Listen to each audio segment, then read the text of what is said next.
Hello value investors, thank you for joining me. Today I want to talk about FireEye and why FireEye is an interesting investment. So we're going to talk about what's been happening in cybersecurity more generally, and then we're going to talk about specifically about FireEye and talk about its divestment that it's making. Then we're going to talk about its valuation, and hopefully you'll find enough here to keep this one on your watch list. Okay, so here's the background. I don't know if you follow this kind of space or not, but yesterday Palo Alto Networks reported a result. It was okay. I mean, fairly middling, I think. I mean, I followed it and I was like, okay, it's good. It's just that the stock had been quite undervalued for some time. So if you compare to, let's say, got on the screen a few of the names here, you probably know all these names like CrowdStrike, Zscaler.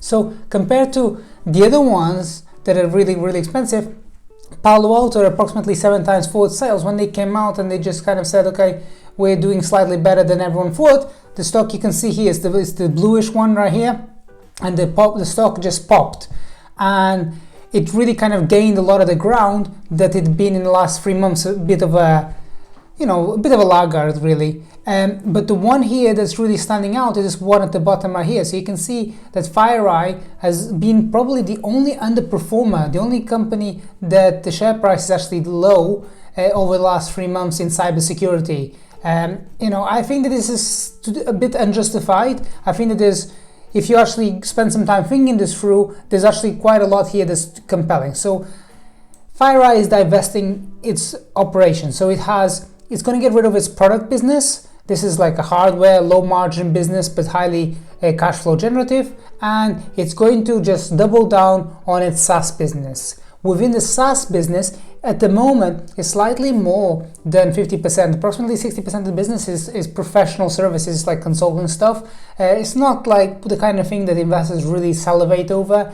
It does bring in some cash and stuff, but investors really want to see that sticky, recurring SaaS-like business. And on that front, it's kind of like middle of the road here. So here's the problem, right? So they're talking about that the ongoing business is going to be growing at a compounded annual growth rate of 20% over the next 5 years, so that by 2025 they're putting out $1 billion in revenues. Okay, now this takes some unpicking. As you can see here on the graph on the right, 60% is going to come from SaaS. The rest still comes from its professional services. So it's not a very sticky business model. That's the first thing.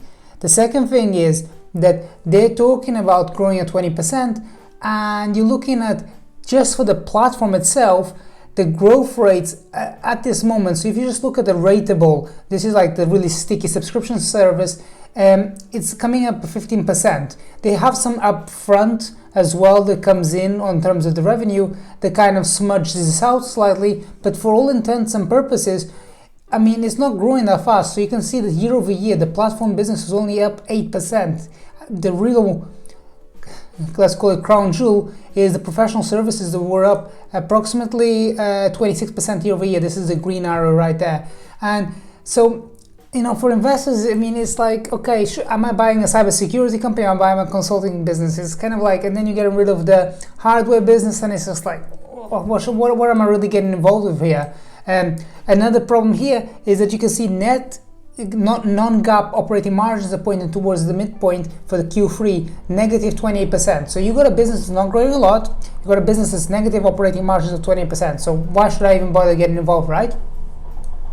So here's the thing, the stock is priced at approximately 8 times forward sales. Now keep in mind a couple of things, okay? So the company is going through this period where it's going to do the close, and then in the next 12 months, the next 2 years, their operating margins are going to come from Q3 at negative 28%, and they're going to be growing slightly over the next 2 years to close to break even.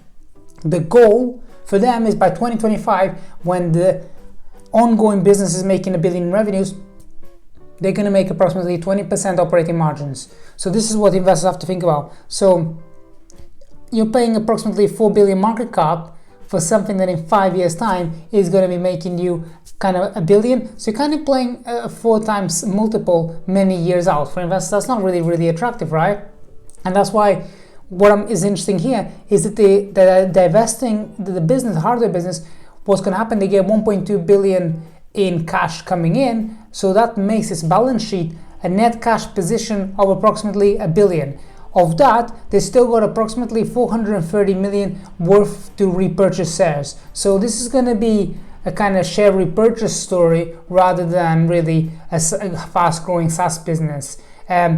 All considered, I think that if you look at what else the market is paying for to be involved in cybersecurity, this is probably one of the cheapest, because Palo Alto is the one that I talked about. So after its pop yesterday, it's now trading at 8 times sales. But remember that in the case of FireEye, you also get another 8 times sale, but you also get in a very strong net cash position, and you're getting a 10% share buyback. So this is something to kind of keep your eye on, and it's kind of interesting that it's the only one that's underperformed the rest of its sector.